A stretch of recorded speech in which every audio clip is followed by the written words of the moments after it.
This is your WCIA 3 forecast first, sponsored by Matex Heating, Cooling, and Plumbing. That's our Flooring America Weather iNet Gibson Area Hospital camera on a very overcast day. Once again in Gibson City and all across central Illinois, you can see all of the cloud cover. Look at all that white showing up across the state. But we are dry. We're not expecting any rain tonight. A little fog may develop, though. Temperatures quite a bit warmer down to the south. Southern Illinois, lower 50s compared to the 30s up around Chicago. We sit in the middle in those 40s right now. A quiet evening is expected, but look out for the fog. Temperatures down here to the low 40s. We warm up tomorrow. The problem is it's going to get really wet over the next couple of days. We're talking rain and storms in the forecast when we come back. WCIA 3 News starts right now. Now on WCIA 3 News. It's one of the roughest drives in central Illinois. What the future holds for part of I-72. Plus, ice and wind snapped this communications tower in half, the latest after crews worked on it today. And it's the world's largest golf management company. Which central Illinois course they're now going to manage. You're watching your local news leader. This is WCIA 3 News at 6. It's real rough. I've been out here a long time, and it's been a long time since they fixed it. It's like a washboard. It beats the hell out of you. And because of that, a portion of I-72 is getting a much-needed makeover. Good evening, I'm Jessica Coons in for Jennifer and Paul. Construction starts this week on the stretch that needs work. It starts at the Macon-Piatt County line near the Cisco exit and extends 4.5 miles to the east. WCIA 3's Abigail Metch is live in the newsroom. Abigail, this stretch, it's in pretty bad shape. I spoke to one driver today who called it the pothole capital of the world. IDOT says they've been receiving complaints for years, and now that they have the money for it, they're fast-tracking this project to get it done in the next 2 years.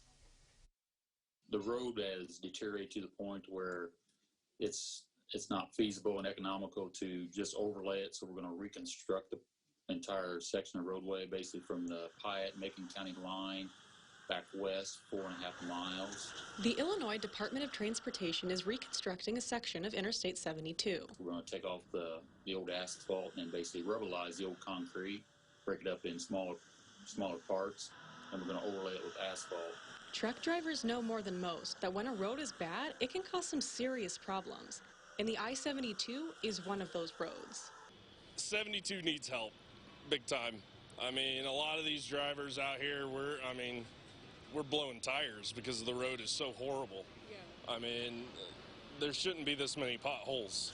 They're used to driving through some pretty rough conditions while they wait for roads to be fixed. But in the meantime, you're swerving, trying to miss the holes so you don't damage your car or truck, But some say this is one of the worst. It's close to it, yes, very close. IDOT says they will fix the eastbound lanes first, and they won't have to close the interstate down to do this. We will maintain traffic. This year, traffic will be all on the westbound lane. So we'll have a barrier wall set up where the eastbound traffic will cross over and drive in the passing lane of the westbound lanes. So there'll be one lane each direction. They say the project has been a long time coming, and they're excited to complete it. If you have driven it, it is in pretty bad shape. And so I think the general public they're going to love it when we're done. Those barrier walls will be put up in May, and the eastbound lanes are expected to be done in November. In the newsroom, Abigail Metch, WCIA 3, your local news leader. A lot of drivers looking forward to that. All right, Abigail, thank you. This $27 million project is part of the Rebuild Illinois program. IDOT says there will be a 55-mile-per-hour speed limit, but they do not expect any traffic delays, and they want to remind drivers to watch out for workers. Here's a follow-up. Crews started repairs on a communications tower today that snapped from ice and wind. This happened yesterday in Champaign County. The tower owner says they're tearing down the broken sections, and those could eventually be replaced. Crews are also still restoring services after yesterday's weather knocked down poles in Ford and Iroquois counties. About 100 poles need to be replaced. As of this afternoon, just a handful of people were still without power.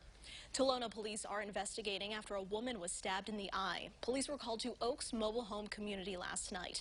They say a group of people attacked this woman over a post on social media, and during that fight, someone pulled out a knife and stabbed her. Was hospitalized, and we're still investigating to identify who was involved. If you know anything, you're asked to call police. This is an update. Police Indicator will soon have a new way to track crime. We told you City Council approved renting 60 license plate reader cameras.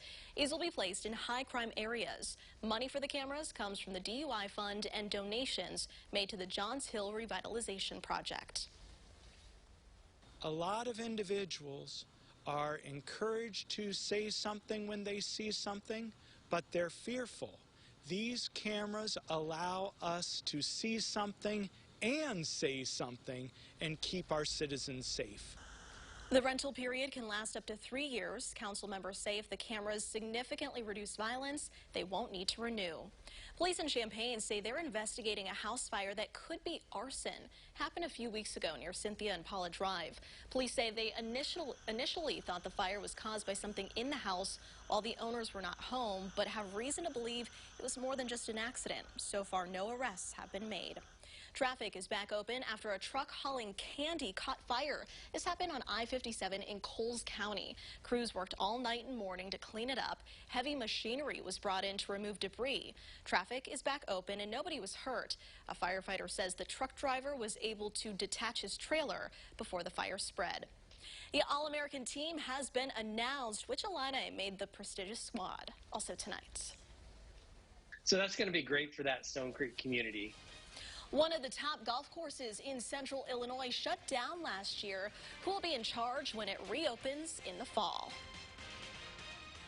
And take a look outside again. A cloudy, overcast day. How about a high of 45? Struggling there as the averages are now up to 50 degrees. Look at the record, 79. That'd be nice, like it was back in 2012. We're talking fog, we're talking rain, and when the sun returns, we come back.